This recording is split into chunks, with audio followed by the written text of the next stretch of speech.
Hello বন্ধুরা, welcome to my channel স্বপ্নের শিশুয়ালয়। আমি চলে এসেছি আপনাদের জন্য আরেকটি নতুন ভিডিও নিয়ে। এটা হচ্ছে টিকাকরণ ও গ্রামীণ স্বাস্থ্য ও পুষ্টি দিবস, আমাদের সরকারি দপ্তর থেকে পাওয়া 6 নম্বর রেজিস্টার। তাহলে এখানে আপনি 6 নম্বর রেজিস্টার কীভাবে পূরণ করবেন দেখে নিন সম্পূর্ণ ভিডিওতে।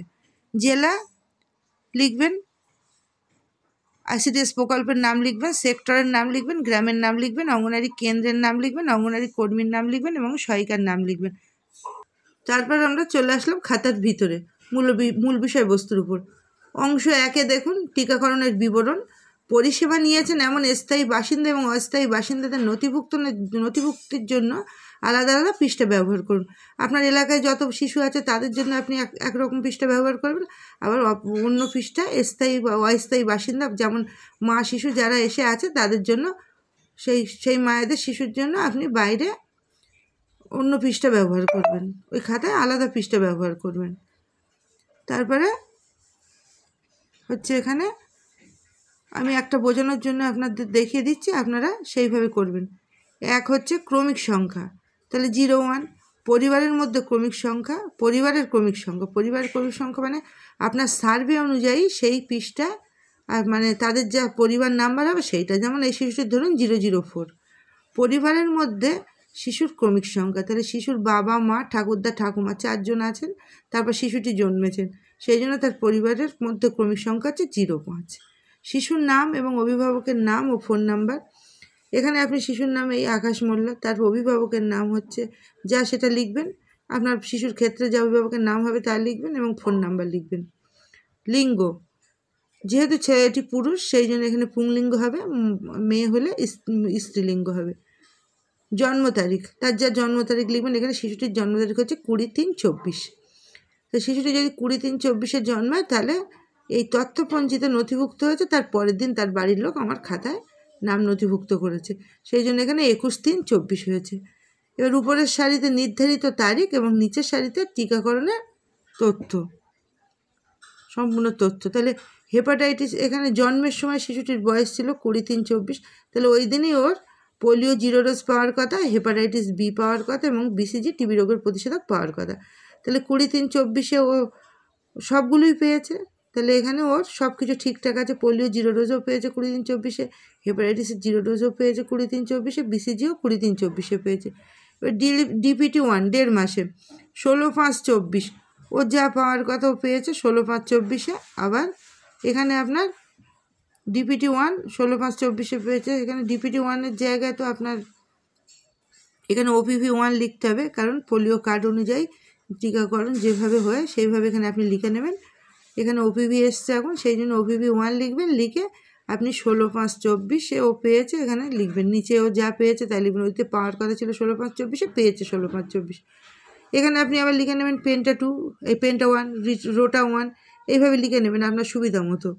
হেপাটাইটিসের জায়গায় আপনি এখানে পেন্টা 1 লিখে নিয়েছি, আবার পোলিও 1-এর জায়গায় আমি রোটা 1 লিখে নিয়েছি, নিয়ে ও 16-5-24-এ পাওয়ার কথা 16-5-24-এ পেয়েছে।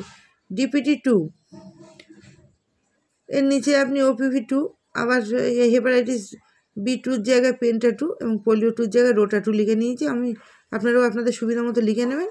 তাহলে 7-8-24 ওই দিনকে ওর পাওয়ার কথা ও পেয়েছে। আবার এই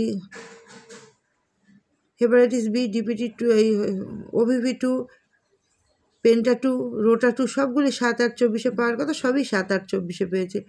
এবার DPT 3-র জায়গায় আপনি OPV লিখে নেবেন, হেপাটাইটিস B3-র জায়গায় পেন্টা 3 লিখে নেবেন, পোলিও 3-র জায়গায় রোটা 3 লিখে নেবেন। এগুলো খাতায় লেখা নেই, এগুলো পরে চালু হয়েছে আর খাতাগুলো আগে দেওয়া, সেই জন্য আমাদের নিচে লিখে নিতে হয়েছে। 6-11-24-এ পাওয়ার কথা, কিন্তু ও 6-11-24 এটা পায়নি, ও 21-11-24-এ পেয়েছে। লিখে সেইভাবে লিখে নিয়েছি। হেপাটাইটিস এই পেন্টা 3ও তাই 6-11-24-এ পাওয়ার কথা, কিন্তু 6-11-24-এও পেয়েছে। রোটা 3ও 6-11-24-এ পাওয়ার কথা, 6-11-24-এ পেয়েছে, তাই সব কিছু ঠিকঠাক পেয়েছে। হামের প্রথম ডোজ 19-12-24-এ পাওয়ার কথা, ও 19-12-24-এ পেয়েছে।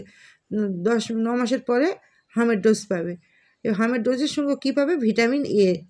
ভিটামিন এ ডোজও 19-12-24, যেটা 6 মাস অন্তর খাওয়াতে হয়, সেটা পেয়ে গিয়েছে। এটা হচ্ছে 19-12-24-এ পেয়েছে।